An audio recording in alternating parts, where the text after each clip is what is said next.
Imagine borrowing money for a car, a house, or a shiny new credit card and thinking, wow, I'm getting ahead in life. Meanwhile, your future self is standing in the distance screaming, nitrogen monoxide, you're not. But unfortunately nobody can hear him because he's trapped inside next year's budget.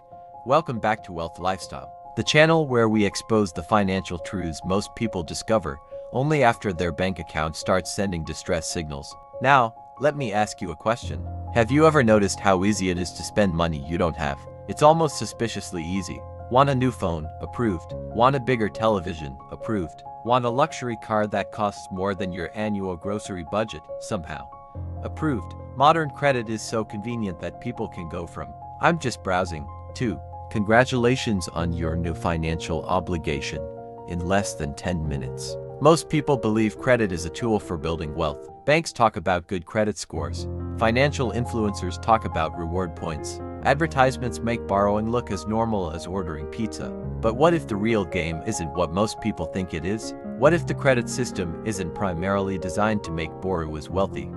What if it's designed to keep money flowing in one direction? From people who borrow money to people who own the debt. Today on Wealth Lifestyle, we're exposing the credit system trap most poor people don't understand. We'll reveal why millions of hard-working people earn more money than ever, yet somehow remain financially stuck. We'll uncover the psychological tricks, hidden costs, and financial habits that quietly keep people running in circles. And trust me, by the end of this video, you'll never look at credit, debt, or monthly payments the same way again. Let's get into it. Most people don't enter the credit trap wearing a blindfold. They enter it smiling. It usually starts with something innocent. A shiny first credit card arrives in the mail, and suddenly you feel like you've been promoted to adulthood. You swipe it for a few purchases and think, wow, this is easy.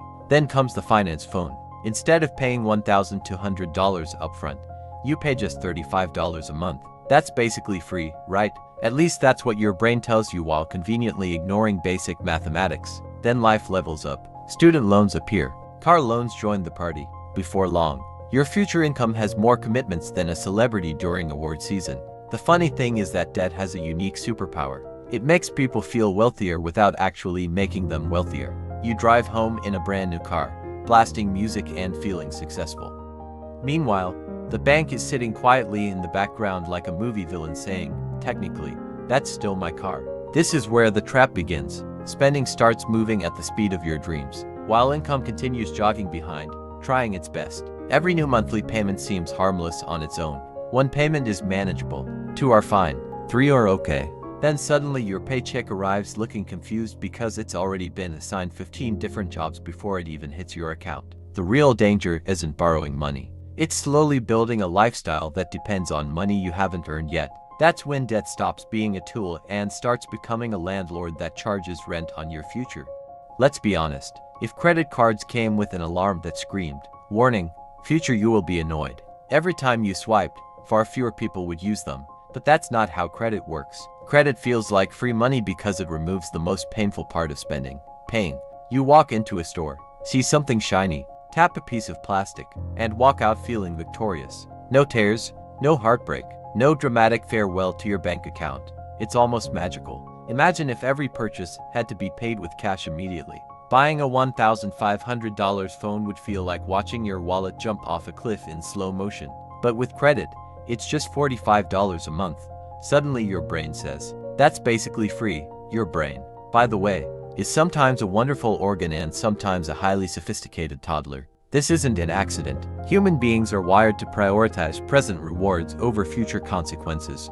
We choose the cake over the diet, the snooze button over the workout, and the luxury purchase over the responsible financial decision. Future problems belong to future you, and future you, apparently, is a financial superhero who can handle anything. Banks understand this better than most people understand themselves. They know people love instant gratification. They know a person is more likely to buy today if the pain is delayed until next month. That's why the system works so well. It doesn't profit from intelligence or stupidity. It profits from impatience. The moment people start thinking, "I'll worry about it later," the credit system smiles quietly and says, "Excellent. That's exactly what we were hoping for." Now let's talk about one of the greatest magic tricks in modern finance: interest. Imagine a bank offers you $1,000. Sounds simple enough. You borrow $1,000, use $1,000 and naturally assume you'll pay back. Well, around $1,000. That's exactly what your brain wants to believe. Unfortunately, interest enters the chat like an uninvited guest who not only stays for dinner but also sends you the bill afterward.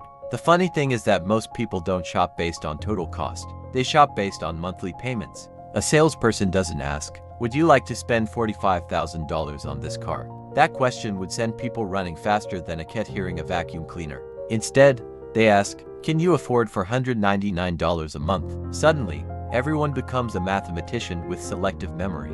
Only for $199, that's manageable. Maybe, but for how long? Banks understand a powerful psychological truth. People feel monthly payments, but they rarely calculate total costs. That's why the conversation is often focused on affordability rather than actual price. The question becomes, can I make the payment? Instead of, how much extra money am I giving away over time? Wealthy people tend to think differently. They don't just look at the monthly payment. They look at the entire transaction from beginning to end. They want to know the true cost, the interest paid, and what that money could have become if invested elsewhere. Because here's the secret nobody explains. Interest isn't just an extra fee. It's the price of impatience. And the more years attached to the loan, the more expensive that impatience becomes. Sometimes what looks affordable monthly can become painfully expensive eventually. Monthly payments are the financial equivalent of mosquitoes. One mosquito isn't a problem. You barely notice it. But when 50 of them show up at the same time, suddenly you're running around the house questioning every life decision you've ever made. That's exactly how monthly payments work. A car payment here, a phone payment there, maybe a furniture payment because the couch looked too comfortable to resist. Then a buy now pay later plan sneaks in for a television you absolutely needed to watch the same shows you were already watching. Individually, each payment seems harmless. Relax, your brain says. It's only $40. Then another $60. Then another $120. Then another $75. Before long, your bank account looks like it's sponsoring multiple charities that all happen to be owned by lenders. The dangerous part is that these payments don't come out of today's income.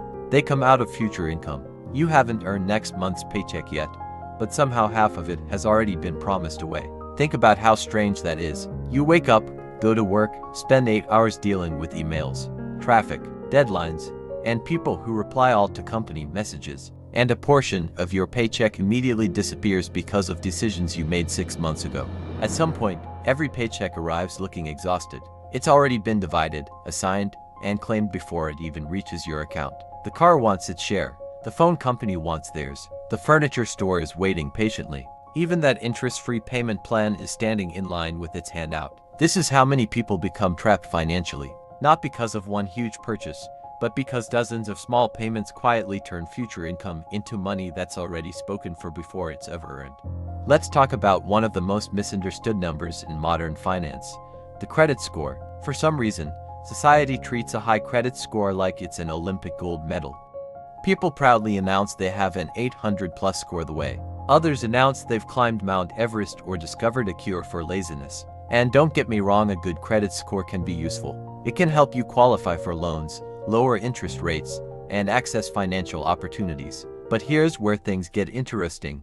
A credit score is not a wealth score. Think about it. Your credit score doesn't measure how much money you own. It doesn't measure your investments. It doesn't measure your savings account. It doesn't measure whether you have assets generating income while you sleep. What it mainly measures is how well you manage borrowed money.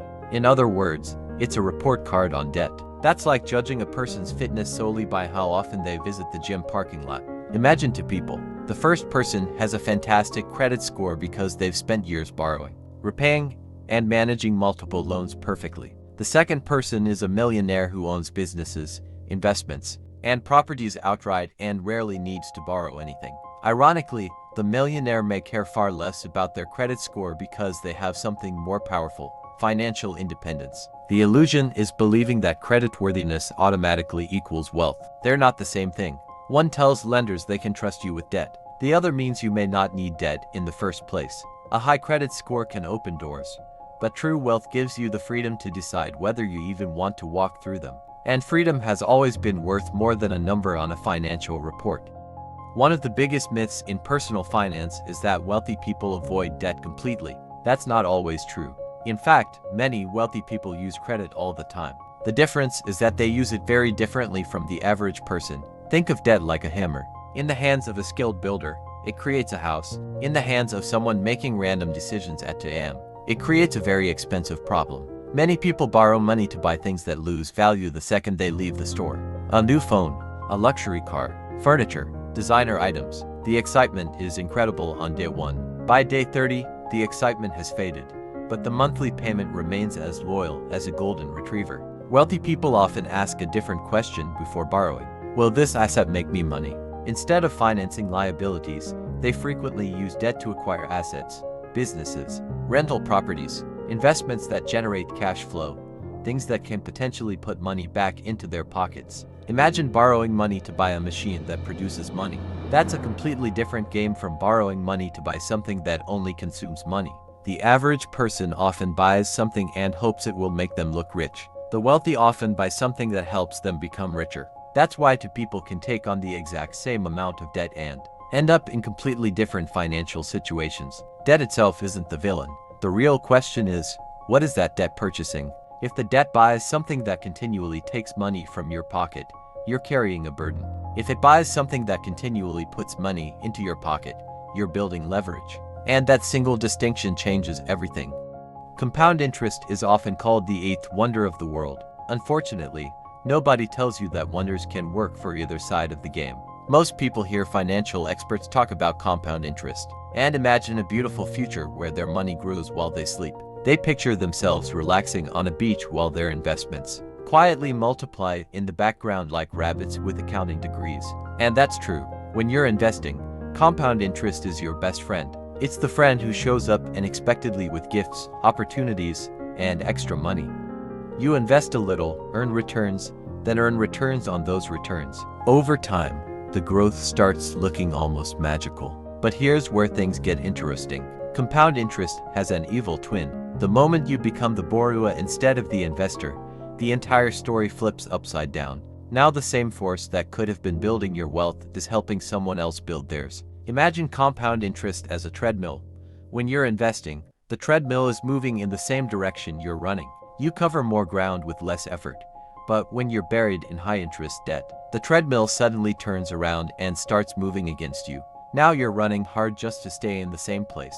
This is why lenders love time. Time allows interest to grow. Time allows balances to expand. Time turns small debts into surprisingly large obligations. The truly wealthy understand this concept better than most people. They work hard to place themselves on the side where compound interest pays them rather than charges them. Because in the financial world, compound interest doesn't care who you are. It simply asks one question: are you the one collecting it, or the one paying it? And the answer to that question can completely change your financial future. Let's clear up a common misunderstanding. Banks are not evil. They're businesses. And just like a restaurant sells food, a gym sells fitness memberships, and a movie theater sells overpriced popcorn that somehow costs more than a small car payment, banks sell financial products. Their goal is not to make you wealthy.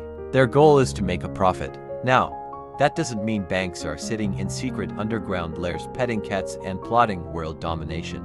But it does mean they earn money when people borrow money. That's the business model. Think about it this way. If everyone suddenly became a financial genius overnight, understood interest rates perfectly, avoided unnecessary debt, built emergency funds, invested consistently, and paid off balances immediately, many lenders would have a very difficult day at the office. The reality is that financial ignorance is expensive. When people don't understand how interest works, they tend to focus on what they can get today rather than what it will cost tomorrow. When they don't understand debt cycles, they often solve one financial problem by creating 3 new ones. And when they don't understand financial planning, they end up reacting to money instead of controlling it. The result? Years of interest payments, late fees, refinancing, and debt that sticks around longer than that one relative who said they were just visiting for the weekend. This is why financial education is so powerful. A financially educated person starts asking dangerous questions. How much interest am I paying? Could this money be invested instead? Those questions may seem simple, but they can save thousands over a lifetime. Because the less you understand money, the more money tends to leave you. And the more you understand it, the harder it becomes for the system to profit from your mistakes. By this point, you might be thinking, great, so the system is complicated. Debt is sneaky, interest is everywhere. and my paycheck is being attacked from multiple directions. Now what? Well, here's the good news. Escaping the trap isn't about becoming a financial genius, winning the lottery, or discovering a secret offshore bank account hidden inside a volcano. It's about learning a few simple habits that most people never get taught. First, stop financing unnecessary purchases. This one hurts because humans are remarkably talented at convincing themselves that wants are actually needs. A new phone, need. A bigger television, need. A luxury coffee machine that can probably communicate with satellites, definitely a need. The problem is that every unnecessary payment steals flexibility from your future self. Next, build an emergency fund, because life has a strange sense of humor. The moment you think everything is going perfectly, your car starts making sounds that belong in a horror movie, or your refrigerator suddenly decides retirement sounds nice. An emergency fund keeps unexpected problems from becoming expensive debt. Then focus on eliminating high-interest debt. High-interest debt is like carrying a backpack filled with bricks while trying to run a marathon. The faster you remove it, the easier everything else becomes. At the same time, look for ways to increase your income. Saving money is important, but earning more creates opportunities that budgeting alone cannot. Finally, invest consistently, because the goal isn't just to stop losing money. The goal is to start owning things that make money. That's the real secret. Wealth is rarely built by collecting liabilities and monthly payments. It's built by accumulating assets that grow, produce income, and work even when you're not. The rich don't simply earn money. They gradually build things that earn money for them. After everything we've discussed, it's important to understand one final truth that surprises many people. Credit isn't evil. Debt isn't evil. In fact, blaming debt for financial problems is a bit like blaming a fork for obesity. The tool itself isn't the problem. It's how it's being used. A credit card can help someone build a business. A loan can help someone buy a productive asset. Debt can create opportunities when used wisely. But when people use debt without understanding its true cost, that's when the trouble begins. The credit system has a strange personality. It rewards discipline like a generous teacher and punishes ignorance like an angry gym instructor who thinks pain is a motivational speech. If you understand interest rates, repayment terms, cash flow, and risk, debt can become a useful financial tool. If you don't, well, debt can quietly turn into a long-term roommate that never pays rent and somehow still eats all your food. This is where many people get confused. They think they're climbing a ladder toward wealth because they're earning more, spending more, and qualifying for bigger loans. The car gets nicer, the house gets bigger, the credit limit increases. Everything looks like progress, but sometimes what feels like a ladder is actually a treadmill. You're moving, you're sweating, you're working harder every year, yet somehow you're staying in the exact same place financially. That's the hardest truth about the credit system. The goal isn't to borrow more money. The goal is to build more freedom. And freedom comes from understanding the game better than the average player. The moment you stop asking, how much can I borrow, and start asking, what will this cost me over time, everything changes. Because financial success isn't about access to debt. It's about mastery over it. So, what have we learned today? We've learned that debt doesn't arrive wearing a black cape and twirling a villain's mustache. It usually arrives looking helpful, friendly, and convenient. It says things like, don't worry, it's only a small monthly payment. And before you know it, your paycheck has more commitments than a celebrity during a world tour. The wealthy aren't rich because they borrow more money than everyone else. If anything, they're often far more careful about debt. They're rich because they understand the rules of the financial game. While many people focus on looking wealthy, the truly wealthy focus on becoming wealthy. One strategy impresses strangers. The other changes family trees. Think about it. Nobody has ever walked into a bank and proudly announced, "Good news, I owe absolutely everybody money." Yet millions of people spend years chasing bigger loans, bigger payments, and bigger financial obligations, believing they're moving forward. Sometimes the biggest financial flex isn't what you can buy.